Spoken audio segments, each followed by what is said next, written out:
সুন্দৰ হৈ থাকক, চিৰসেউজ হৈ থাকক, তাকে আমি কামনা কৰিছোঁ। এখনে ফুলাম গামোচা, এখনে চেলেং চাদৰ, এখনে শৰাই, এয়া আয়ুক্ত মহোদয় শৰাইখিনি আগবঢ়াইছে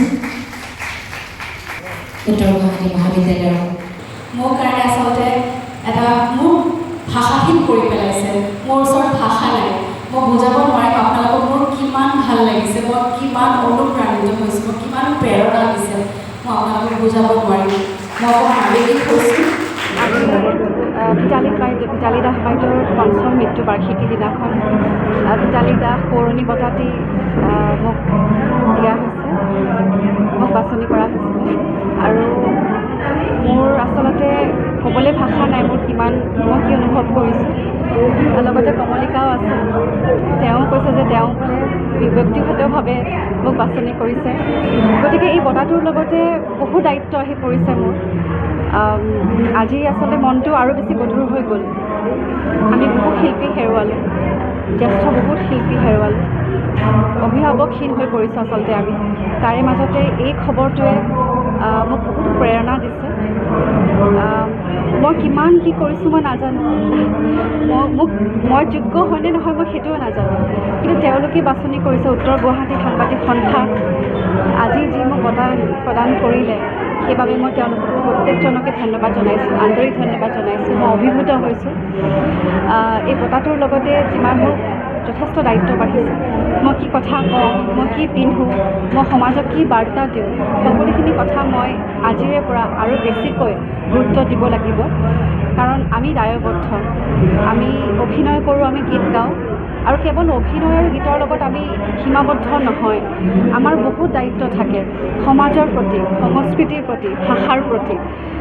গতিকে সেই প্ৰত্যেকটো দিশত যদি আমি ভালকৈ নিজকে তৈয়াৰ কৰিব পাৰোঁ, আগবাঢ়ি যাব পাৰোঁ, নতুন প্ৰজন্মক যদি মই দুটা কথা শিকাব পাৰোঁ, মই ভাবিম যে মই সফল হ'লোঁ জীৱনত। গতিকে প্ৰত্যেককে ধন্যবাদ জনাইছোঁ, বিশেষকৈ কমলিকা, ভিতালী বাইদেউ। আজি ভিতালী দাস বাইদেউৰ পঞ্চম মৃত্যু বাৰ্ষিকী দিনাখন ভিতালী দাস সৌৰণী বঁটাটি মোক দিয়া হৈছে, মোক বাছনি কৰা হৈছিলে। আৰু মোৰ আচলতে ক'বলৈ ভাষা নাই মোৰ মই কি অনুভৱ কৰিছোঁ। লগতে কমলিকাও আছে, তেওঁ কৈছে যে তেওঁ বোলে ব্যক্তিগতভাৱে মোক বাছনি কৰিছে। গতিকে এই বঁটাটোৰ লগতে বহু দায়িত্ব আহি পৰিছে মোৰ। আজি আচলতে মনটো আৰু বেছি গধুৰ হৈ গ'ল। আমি বহু শিল্পী হেৰুৱালোঁ, জ্যেষ্ঠ বহুত শিল্পী হেৰুৱালোঁ, অভিভাৱকহীন হৈ পৰিছোঁ আচলতে আমি। তাৰে মাজতে এই খবৰটোৱে মোক বহুত প্ৰেৰণা দিছে। মই কিমান কি কৰিছোঁ মই নাজানো, মই যোগ্য হয়নে নহয় মই সেইটোও নাজানো, কিন্তু তেওঁলোকে বাছনি কৰিছে। উত্তৰ গুৱাহাটী সাংবাদিক সন্থা আজি যি মোক বঁটা প্ৰদান কৰিলে, সেইবাবে মই তেওঁলোকক প্ৰত্যেকজনকে ধন্যবাদ জনাইছোঁ, আন্তৰিক ধন্যবাদ জনাইছোঁ। মই অভিভূত হৈছোঁ। এই বঁটাটোৰ লগতে যিমান মোৰ যথেষ্ট দায়িত্ব বাঢ়িছে, মই কি কথা কওঁ, মই কি পিন্ধোঁ, মই সমাজক কি বাৰ্তা দিওঁ, সকলোখিনি কথা মই আজিৰে পৰা আৰু বেছিকৈ গুৰুত্ব দিব লাগিব। কাৰণ আমি দায়বদ্ধ, আমি অভিনয় কৰোঁ, আমি গীত গাওঁ, আৰু কেৱল অভিনয় আৰু গীতৰ লগত আমি সীমাবদ্ধ নহয়। আমাৰ বহুত দায়িত্ব থাকে সমাজৰ প্ৰতি, সংস্কৃতিৰ প্ৰতি, ভাষাৰ প্ৰতি।